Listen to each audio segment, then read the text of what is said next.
Oh, hi. Bob Hoskins is away on holiday, so I'm doing BT for a bit. And here's some other good news.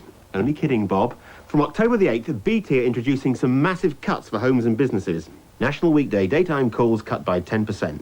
National weekday evening calls cut by 20%.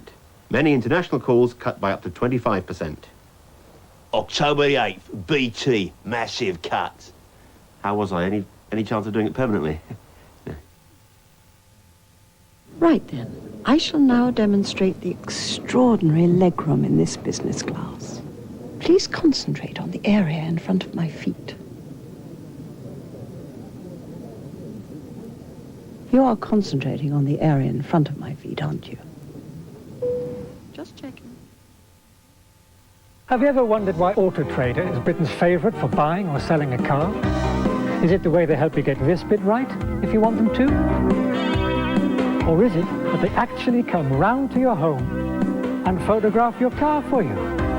The real secret of Auto Trader's success is that it works by bringing buyers and sellers together in the same area.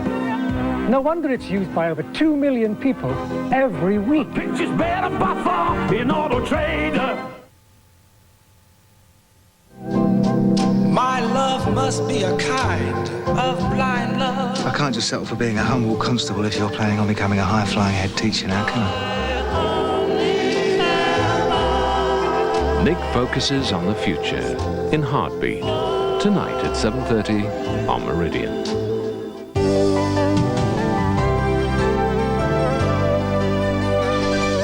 Well, in half an hour on Meridian, a new series of international horse trials.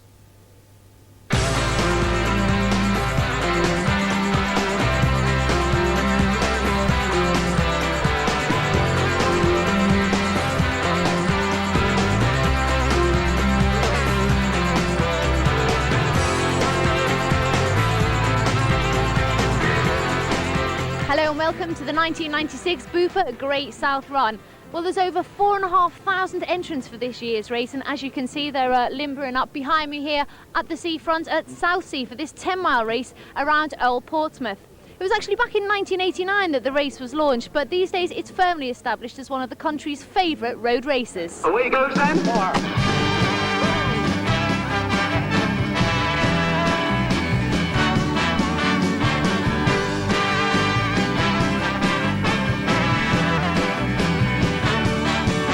Going uphill, way up in the hillside.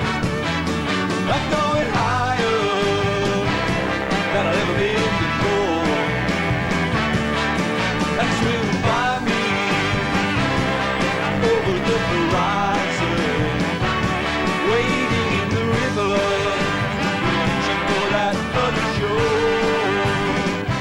Of last year's winners, that's Liz McColgan and Kenya's Benson Masher, are competing this year, but there are still some runners of a great calibre, such as Gary Staines, who's actually won the race twice before, and Yvonne Murray will be out there on the field in a head-to-head with former Olympic champion Dirata Tulu. Here are their thoughts. I think it's going to be very exciting. It's a very fast course, and I've been hearing of people like Rosa Mota. I've been here a few times, and so it's attracted a lot of top athletes, and so I want to go out there and say, well, what can I do? And by looking at the course today, I think it's got potential for a very, very fast time. And if the weather's great and the wind's blowing in the right direction, then you never know. This is my second race, 10 mile. It's not too heavy for me because I make long distance. When I make training, I make long distance. More than 10K, I mean. I'm in good shape. The strongest contingent will be from Lameka Guta from Kenya. He's going to be the man to beat, I think. So I'll do my best. I'm in good shape. So and for me, this is a bit of a home course. I've got good support here, so I'm hoping to win. Well, I'm joined now by the race's two commentators, Steve Cram and Tim Hutchins. Steve, you actually ran this race last year. How was it? It was great, I must admit. I wasn't running as fast as I would have liked to have done, but it was phenomenal. It's a great event to in terms of the crowds cheering you on, but the course is wonderful as well. It was a lovely day as well, and if I could have run a little bit faster, I ran just fast enough to beat Liz McColgan, because I've never been beaten by a woman before. And it's a bit, the weather's quite nice today, but the roads are a bit greasy. Will this affect the runners? I don't think so. I think this is ideal conditions. You know, it's a nice temperature. The wind's dropped, thankfully. It's been windy all week, and I think they're really going to look forward to it, especially the guys at the front. Tim, this is a record turnout today. Why is this race so popular, do you think? Good question. I think it's just a very well put together event. There's a bit of a tradition around it now. It's been going a few years.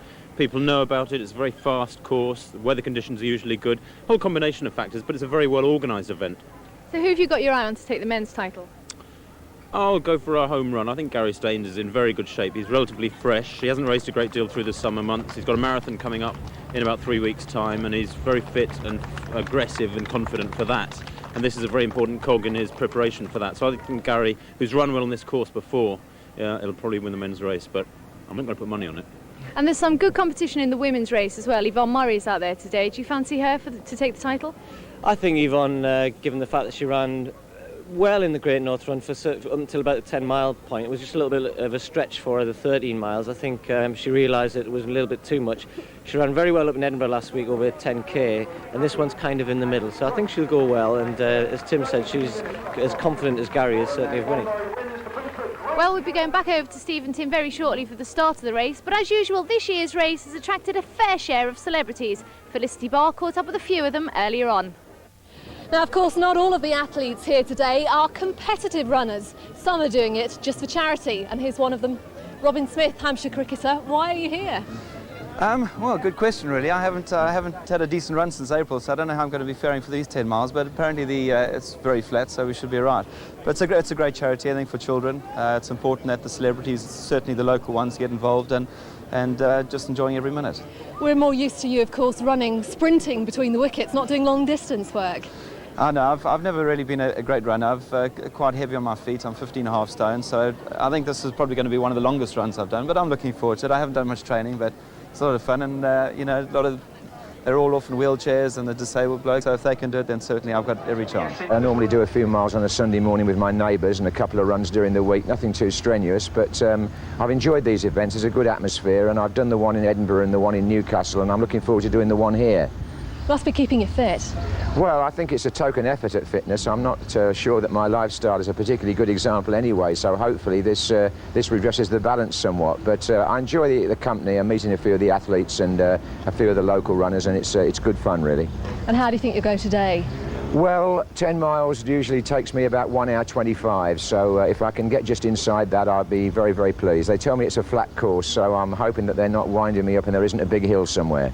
And you do run all the way, no walking? I shall be running all the way unless I stop for about 5 seconds to grab some water. Good luck. Thank you. Well, this year's race has also seen a record number of entries in the junior event. More than 700 youngsters have signed up for the race. They're aged between 8 and 15, so for many of them whose first go it is at an event like this, it's quite an achievement to complete the 2-mile course. Felicity caught up with a few of them as they crossed the finishing line. Gavin, winner of the under-11s, congratulations. Thanks. How did the race go? It was okay. It's like quite a fast course, and it's like I enjoyed it. It's really good. It's all right for running. The road's a bit slippery, but it's nice and cool, and it's not raining. What were the conditions like out there? It's hot. Very hot, very tiring. Well, we're approaching the beginning of the race now, and all the athletes are warming up. Who better to warm them up than Mr. Fitness himself, Mr. Motivator? Gail, you've got that absolutely right. With a name like that, in fact, it befits the weather we have today. It's like a gale force wind blowing up my skirt. It's not the best weather, is it? What are you going to do to warm these athletes up then? Move all those big muscles. Just get everybody having a lot of fun, smiling, laughing, play about. Everybody will do it, not just the people competing, all the people around. What, you want to get me involved, you mean? Absolutely. Well, I think you need to protect what you have, Gail. I mean, I have been looking. Right, we'll leave that there. It's not bad. Here we go. Push it up and down. Push it up and down. And circles. So warming up the body, not bigger circles. All right. Okay, up and down.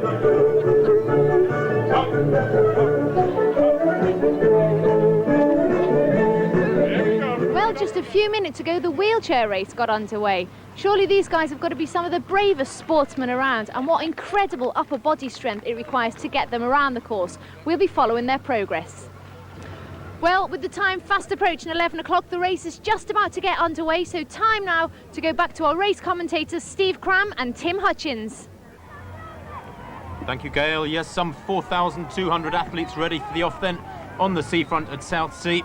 The elite athletes, of course, on the front rank, and conditions just about perfect. It's a little bit colder than it was early this morning, but the elite athletes there on the front rank getting underway when the gun goes, and looking forward to what promises to be a very fast race. There's hardly any wind blowing across this very exposed start, and the temperature probably around 12-14 degrees, and for distance runners that is perfect. And I know there'll be a lot of these people towards the back of the field too, very grateful for these kind conditions. Last year it was very hot. Well, Tim, last year I had the dubious pleasure, shall I say, of putting myself through the slug of this 10 miles, but it was a great race, and as you said, it was rather warm, and certainly the runners towards the back will be keeping an eye on how they progress over the first couple of miles, because there is a tendency always to go off a little bit too fast, and there was a mistake that I made last year, although I really did enjoy the experience. But this really is a wonderful event, very well supported by the people of Portsmouth and Southsea, and they come out in their droves to support those who have managed to lift themselves to the challenge of this 10-mile course, which, to be honest, is pretty fast, and we're looking for the guys at the front end of the field to hopefully produce some good times for us. John Cornford here, you can see already, with a gap of about 20 or 30 metres over probably the men who are deemed to be the favourites. Gary Staines in particular, Lamek Aguta from Kenya in there also, Peter Whitehead, one of our top marathon men. And at the back, it's all about fun. And raising money, good to see, just as in the London Marathon. So a huge number of these people raising money for very, very good causes. And of course the atmosphere a little bit more jovial than up at the sharp end, where the race has got away very, very quickly, with a small pack breaking away. Last year Mazia setting off at world record pace, the Kenyan, who isn't back in Portsmouth this year, but Lamek Aguta is in there, top Kenyan as well, man who actually won the Commonwealth Games 10,000 back in 1994. There he is to the left, wearing number 2. And Cornford has been caught by this trio, Gary Staines there as well, and Peter Whitehead, both of them well-established British internationals. Whitehead, in fact, was 4th last year in the World Marathon Championship, so this is a bit of a sprint for him. But Gary Staines, perfect for this distance. He's in very, very good shape. He's running the Chicago Marathon in a couple of weeks' time himself, and obviously sees this as a vital last preparatory race for Chicago. And he's looking very smooth indeed there. Interesting that Cornford has had to ease off there, Steve. Maybe just the adrenaline getting to him, and he went off too fast. Well, you maybe just got a glimpse of that clock there at the 1 mile mark, just under 4:40, which isn't fast considering that last year, as you said, Benson Masher went through in somewhere approaching 4:10, which is quite remarkable really. But a nice little group forming there as they settle down, and the main protagonists involved there, Gary Staines in particular, looking very strong. You can see him there wearing number 1, ran very fast here 2-3 years back. This race now 5 years into its development and is given itself a really good reputation for producing fast times, given the right conditions. And I think today we certainly do have conditions which are conducive, certainly for the men at the front, to produce the sort of times that they would be looking for. As you said, Gary's one of those men who always likes to be tucking away the little runs to give him some confidence, and especially when you're going to tackle a big marathon such as Chicago coming up, he will be wanting to put in a good performance here. Well, he's running with an advantage over 2 or 3 of the other men in that group, because of course he's run here on several occasions before. Doratu Tulu there, tucked in the middle of that group. Marion Sutton as well of Britain, and Yvonne Murray from Scotland. The leading group of women, obviously some way down on the leaders in the men's race. But the pace is very healthy as well, indeed here. There's Yvonne Murray, running the 3rd race in 3 weeks on the road. She's just learning really to race on the roads at the moment after a great track career, which has included Olympic medals and European titles. And of course Gary Staines, who is in the lead in the men's race now, pushing the pace along a little bit, is a European medalist himself over 5,000 metres, and he too has progressed from track racing onto road racing, and indeed to the full marathon distance. I think it'll be interesting to see how Yvonne fares with the distance as well as the field she has here. She's run in the previous 2 races in this Bupa Great Run series, the Great North Run, and then up in Edinburgh in that Caledonian Run. Disappointed over 13 miles 2-3 weeks ago, much better over 10k, as you would expect him, but as I said, the 10 miles distance in the middle there, and if she is going to do well at the marathon distance, 10 miles is something that she's going to have to excel at. Well, conditions not hot, as we said. Indeed, it has been getting progressively colder through the morning, but Aguta obviously feeling the pace there, the Kenyan, He's a big, powerful man, very heavy in the legs compared with the majority of distance runners. Yvonne fits the profile better. Very, very slight, great power to weight ratio. And looking smooth there, although Tulu in the turquoise just behind her, the little Ethiopian, former Olympic champion, and actually finished in 4th in Atlanta this summer, is just biding her time, I sense, tucked in behind Murray. This group is looking very tight too. I think they're actually watching each other as well, Steve. None of them seems to be too keen to push on hard. Well, they're just at one of the switchback points on the course, round about 4 miles, just past 4 miles, and the pace has been quick but not really startlingly fast, and they're all playing a little bit of a cagey game here, I feel. Gary Staines just making 1 or 2 little probing moves to say, well, hang on guys, anyone fancy picking it up here? Aguta's still in there, Peter Whitehead looking strong, but as they come down towards the seafront again, the race really starting to hot up. Yes, a long way to go yet, but that group of 5 watching each other very carefully indeed. Somebody's going to have to make a move. Well, here we are at the halfway mark of the race. Join us in part 2 to find out who's going to come out on top in this, the 1996 Bupa Great South Run.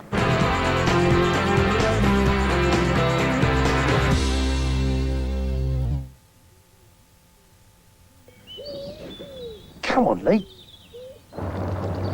Oh, hello. You all right, love? Could you give us a lift? Sure, no problem. Come on, boys. Lucky you came along. Yeah. Well, I don't suppose you get many cabs around here. Look, it's a brilliant idea. Now, why don't you go and talk to somebody who knows about it? All right, then. I will. NatWest Small Business Advisors help start up more small businesses than anyone else. Charlie Tango Charlie, 1 to base, POB, ETA 1515. That's a big 10-4, Roger, come on. You what? I picked up the old deer and I'm on my way. Phone NatWest on 0800 777 888. Dear Volkswagen, my husband and I have recently divorced, and as my part of the settlement, I had our new Volkswagen Golf, which my ex-husband assured me cost £13,000. Now, thanks to one of your advertisements, I've discovered it only cost £10,860. I always thought Volkswagens were expensive. Now I know differently and have acted accordingly. Yours gratefully, Caroline Napier.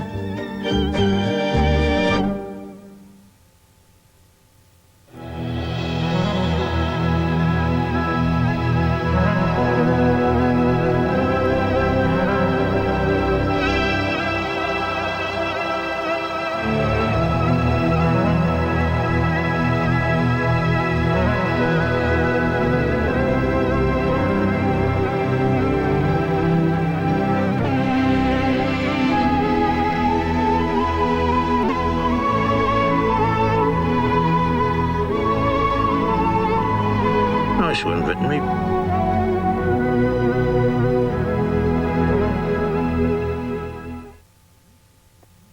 You're more nervous than your daughter.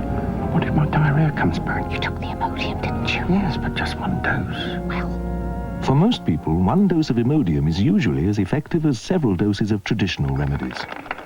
Dad, a simple toast will be enough. Imodium, designed to stop diarrhea with 1 dose. Where do I find my goldfish? Must start with many nothings. To which we add the sign of a yang. Add another yang, a yin, a yang, and a yin again.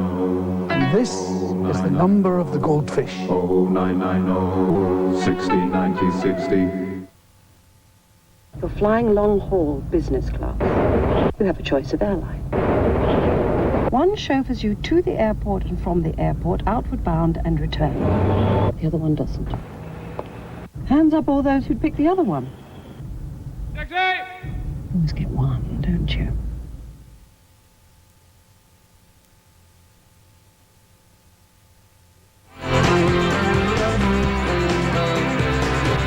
Welcome back. Well, more than 4,000 runners are still out on the road in this 1996 Bupa Great South Run. We join the race just past the 5-mile mark. Our commentators Steve Cram and Tim Hutchins. Gary Staines leading then in this quartet. 2 Britons and 2 Africans. classic confrontation. Peter Whitehead towards the back of the group, beginning to struggle a little bit. They went through 5 miles in 23:32, and if anything, the pace picking up at this stage. Aguta there, wearing number 2, right on the shoulder of Gary Staines, letting the Briton do the work, but a long way to go. Well, this is the part of the course where sometimes the race really just begins to start, if you like. They're heading away from the start-finish area, and they'll do a small loop at the top end and then come all the way back down the seafront, at which point they'll be into the wind. Right now they've got the wind with them, and maybe that's why Gary Staines has taken advantage of the conditions and deciding to push the pace on somewhat. Yvonne Murray in the women's race beginning to suffer a little bit as the break is made. There's 3 women in this group in front. Marianne Sutton there for Great Britain, along with Duratu Tulu of Ethiopia, as well as young Judy Kiplimo of Kenya, surrounded by a small group of men. But the pace, again, very fast in this women's race, and it's a marvellous run from Marianne Sutton here. Yvonne Murray, obviously not yet comfortable with the full 10-mile distance. You can see Marianne Sutton, a tall figure in blue, easing along with that group of men. Yvonne Murray really suffering now, despite that win last week in Edinburgh over 10 kilometres. Well, Peter Whitehead finding this pace just a little bit too hot for him at the moment, not able to stay with this. Gary Staines just checking to see who's still there, and it's the 2 Africans, Lamek Aguta, Fikadu Degefu from Ethiopia. And Gary knows he's got a race on his hands here, but I'm just interested to see what his tactics are going to be. Obviously, he's the one making the pace at the moment, but he may feel as though, given the fact that he's got good track speed, that he wants to maybe wait towards the end. But Gary, of course, has lots of miles in his legs, of course hoping that he has the strength to carry himself through for the full marathon distance in Chicago in a couple of weeks' time.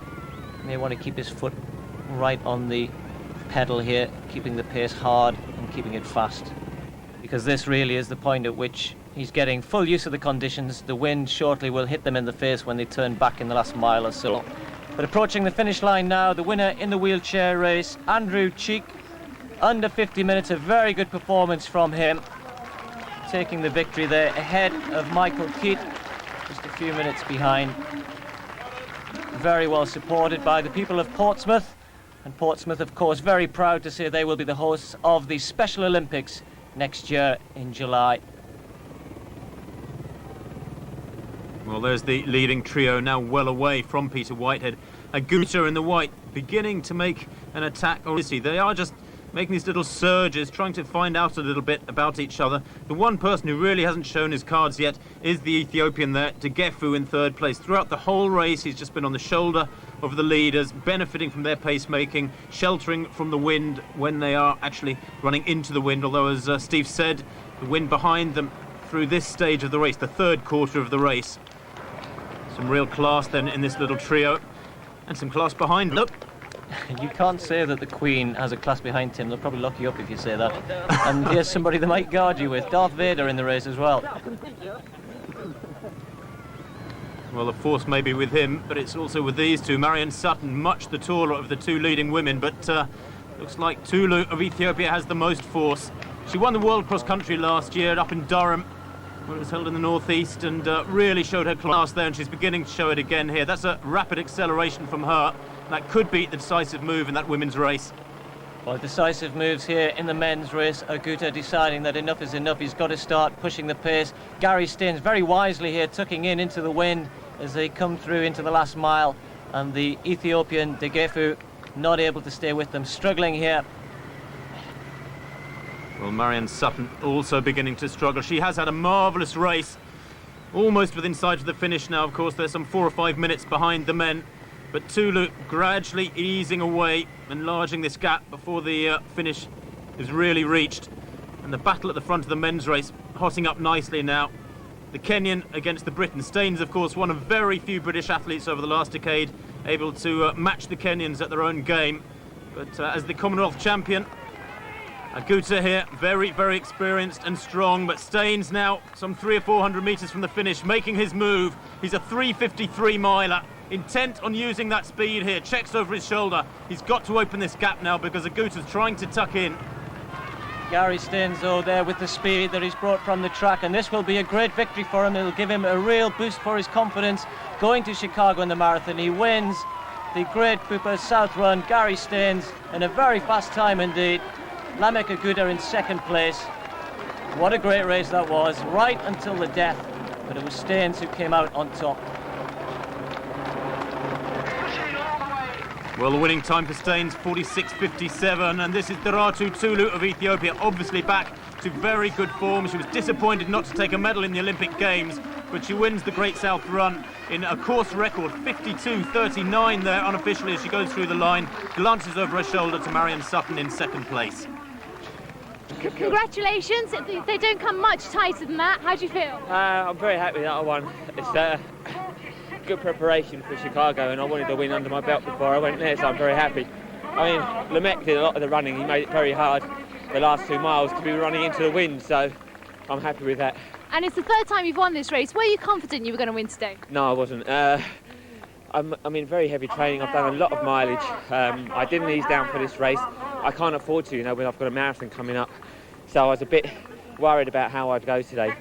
But, deep down I wanted to win because I like running here and the public support me all the way around. So, I'm happy that I won. The conditions were pretty much perfect today. They were, except for the last 2 miles because you had to run into the wind, which made that, very tough. But I just tucked in behind the Lamek and then just had that little bit at the finish. What about the finish? It was very tight. It was, yeah. But I thought, I've got a good track pedigree, from the past. I've run a 3:53 mile, so I knew if I could just hang in there, I'd have a better finish than Lamek, and that's what happened. Did you expect to come in second today? All I knew is I was in good shape, and I've been training really well. And the last 2-3 races, I seem to have got stronger and stronger. So I didn't know where I finished, but I knew I'd be up the front somewhere. And were the conditions good for you today? Pretty good. A little bit of breeze, but can't complain. It's pretty good. Well, Yvonne Murray, many congratulations. You came in fourth there. Was it tough today? Yeah, I would have preferred to have come in first, though. It's just some days you have good days, some days you have bad days, and I think this was a bad day for me. Well, you were tipped to come in first. They said it was going to be a head-to-head between you and Darato, who did come in first. Do you always have a battle with her? We certainly do, but my own rate, I had a race pace in my own mind, and I was 20 seconds too fast the first mile, but Tulu was pushing the pace, so I went for it. And with it being my first 10 miles in a very long time, I'm still learning the event, so I've got a long way to go yet. And you were fighting hard there to get third place. Yeah, I certainly was. I thought the girl in third was dying, but when I caught up with her, I'd worked so hard to catch up with her, but she had a little bit extra in reserve, and I didn't have anything left on my legs, to be honest. Well, the leading athletes may have finished, but there are still hundreds of other runners in the race. Felicity Barr caught up with some of them. Robin, how did it go? Absolutely knackered. I enjoyed running 22 yards between the wickets, but certainly 10 miles is definitely not my game. But I enjoyed it. I got stampeded the first couple of miles, but after that it settled down and I enjoyed it. It was good. Hour and a half, I think, your time, roughly. Yeah, I think about an hour and a half. I thought I might do hour and a half, hour and 40 minutes, but as I say, I'm absolutely exhausted. Lena, 80, you look incredibly fit. Anybody can do it. If they so wished, anybody can do it. I've never believed in thrashing the body. I do everything as natural as possible, never abuse nature. And if you stick to nature and get plenty of fresh air and plenty of lovely women like this, you can go on forever. Your Majesty, I didn't know you were a keen runner. I'm always running. Yes, I'm fit. They don't know that, but I am very fit. I have to be with all my children. How did it go? Very good. A bit hard, but it's good. Well, there it is. That's what all the fuss is about. This medal here is what you get for completing the 1996 Bupa Great South Run. I didn't actually run in it myself, but they gave me a medal anyway, which I thought was very nice of them. Anyway, it was a great performance by all the athletes involved here today. And just to recap for you, the winner of the men's race was Gary Staines. That's his third win in this race. And beaten just into second place was Lamek Aguta of Kenya. In the women's race, no surprises there. Darato Tulu of Ethiopia taking the title, followed in second place by Marion Sutton. Well, that's just about it here from us in Southsea. We'll leave you with the more memorable moments of this year's race. And until next year, bye-bye.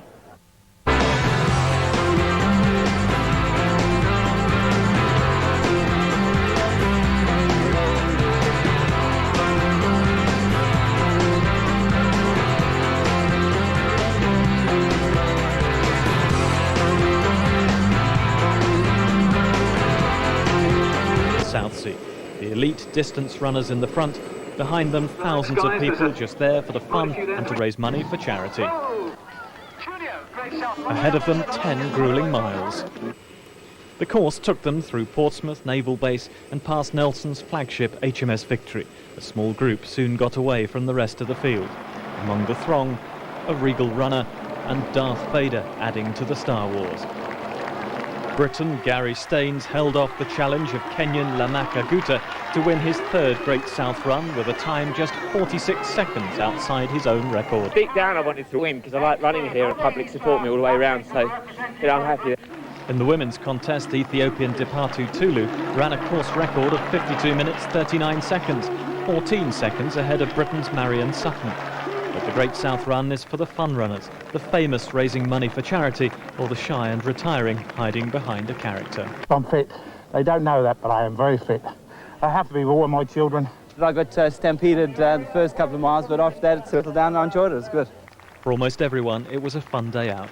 Keith Akehurst in Portsmouth for Meridian Tonight. Never knew the Queen was so fit. Basingstoke Bison beat arch rivals the Bracknell Bees to go through to the semi-finals of ice hockey's Benson and Hedges Cup.